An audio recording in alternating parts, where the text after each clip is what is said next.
Okay, take two. Good morning. It is Thursday, April 17th.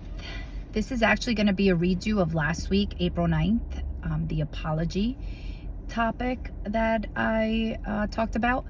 I'm redoing it because my friend Helen reached out and said, hey, I can't hear the volume. So I had recorded it in my husband's car, and his car, I don't know, I guess I didn't have it hooked up properly. But anyway, I'm redoing that one. And this is in my car again.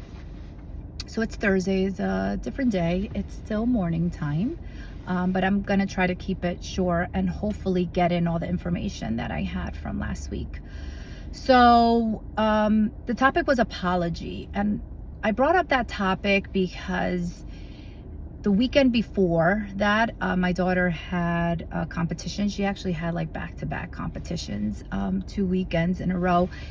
And that week and weekends before, I felt like I was having a mental breakdown. I remember even texting my husband and then sending it to my friend who's in the medical field. And I said, hey, I really think I need medication. Like, I think something is wrong with me because I am flipping out about anything and every little thing. So I really felt like I cannot handle the situation. So during one of the competitions, dance competitions that I went with my daughter, we parked in a spot that wasn't the right spot. I went in a place, like, it was like all crazy. And then my daughter was like, wait for me. She was like 10 feet behind me.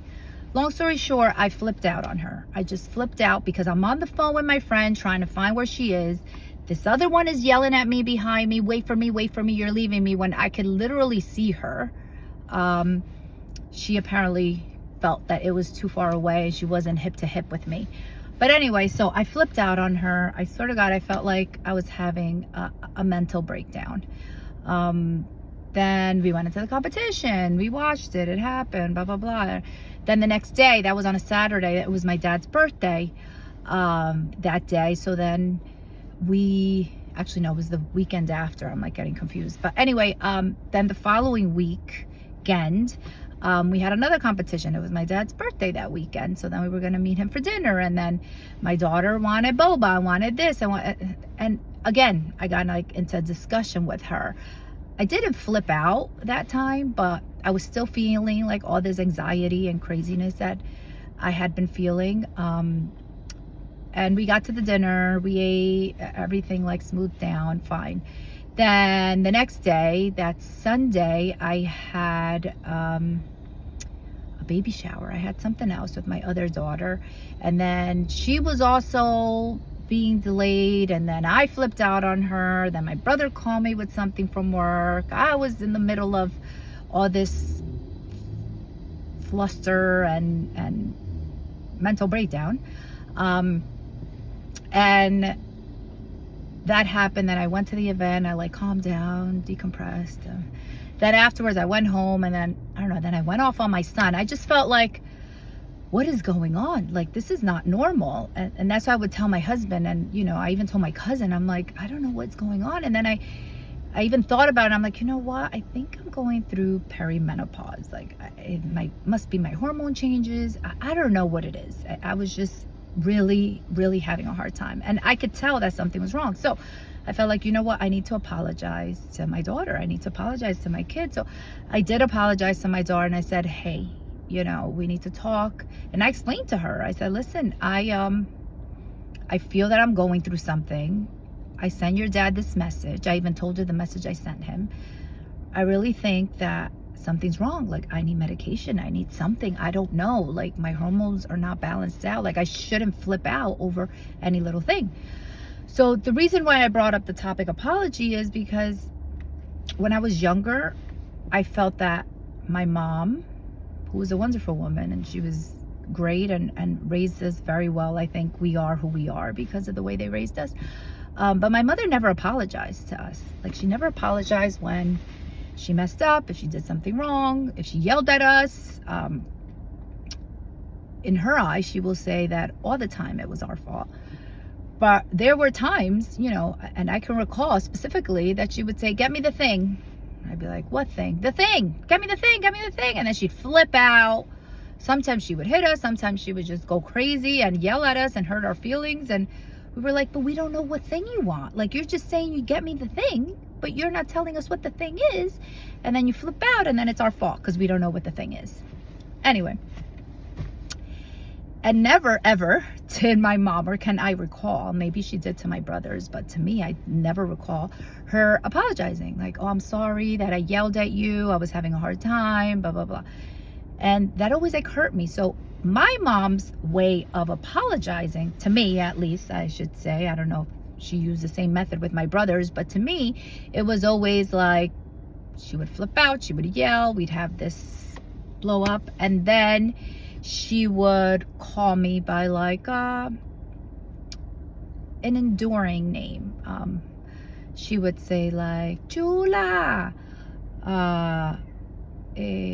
Gorda, which was my nickname. They called me Fatty. That was my nickname, believe it or not. Very traumatizing. There's another very perverted name that she would call, and she'd be like, oh, get me this, or come here, or are you hungry? Or like, that was her way of apologizing. I learned in time that her apology was calling me by this enduring name, which sometimes was mean. I felt that it was mean, but it was her loving way of like, come over, I'm good, I cooled off, it's okay. I felt, or that was her way of apologizing, but not saying I'm sorry or explaining like I flipped out because ABC or whatever, or I'm sorry I flipped out on you, I really shouldn't have flipped out on you, or I should have said what the thing was, whatever. So I grew up with waiting for that enduring name or call or gesture, whatever, as an apology. So I never had like an apology, a legit apology. So I always thought, you know what, I need to apologize like when I hurt someone's feelings, because they shouldn't be guessing, and especially kids, that they feel bad or they did something wrong, or even have a discussion. Like if she felt that we were wrong, like, hey, we need to talk about this, you know, why don't you know what the thing is if I ask you for the thing every day or whatever? I don't know, which is not the case, but have a conversation about it. It's just what I feel.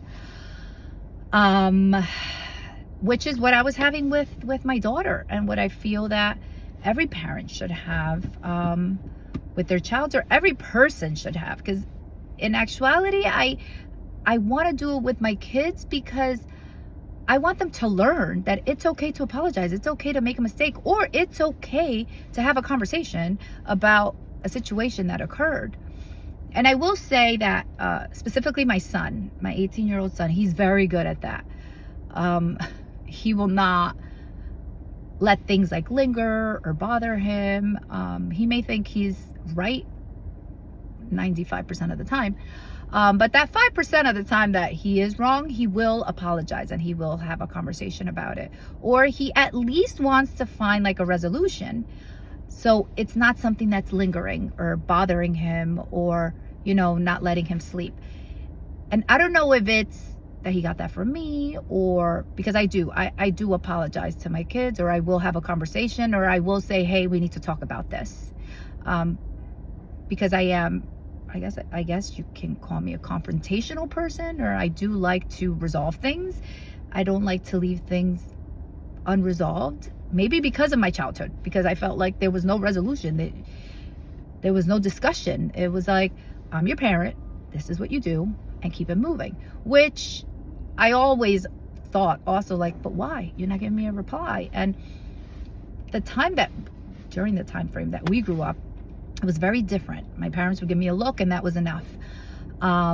So right now, kids tend to talk back or ask without fear. Like we had fear, or I had fear, I should say. But I wanted to bring that apology or how to say I'm sorry, or how to have a discussion even, because I don't want to say it's something that I learned on my own, or maybe it's something I saw, or maybe from listening to the podcast I listened to. I don't know. But I did feel like I want my kids to have this skill, and I don't want my kids to have that resentment against me. Like, well, mom is always right, and mom, if mom says this, it is what it is. No, I want them to have a say. I want them to be able to have a conversation, to be able to, go back and forth with someone to find a resolution. And I want them to be able to agree to disagree. And if they do something wrong, apologize. I mean, I've had several situations where my kids have been mean to someone or have done something wrong, and I am the first, they know, to go to the person's house, knock on the door, and you go apologize to their home or in a public place, or whatever way or form it has to be done. And I always tell them, I need the truth. I can only help you if I know the truth, whether it's good, it's bad, I don't care. There's times that I have to tell them my truth that is bad. It's not good. It's not something I'm happy to talk about. And when I was apologizing to my daughter and we were talking, because then there was another situation that happened after that, she was crying and she was breaking down, and she was like, I don't like talking about my feelings. And I said, you think I like to talk about my feelings? You think I like to sit here and apologize or discuss this scenario of me flipping out? You think I want to get on medication? Like, you think I want to tell my husband, I think something's wrong with me? No, I don't. I don't think anyone wants to talk about that or experience that or even feel that. I don't want to be in this conversation with you right now, but we have to be, so that way we can move on a clean slate and know, what, something's going on with my mom.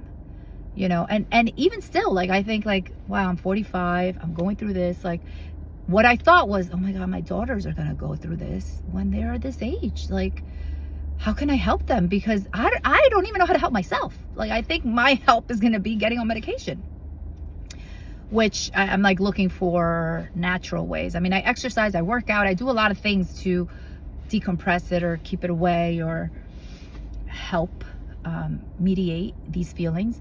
But here I am thinking of the future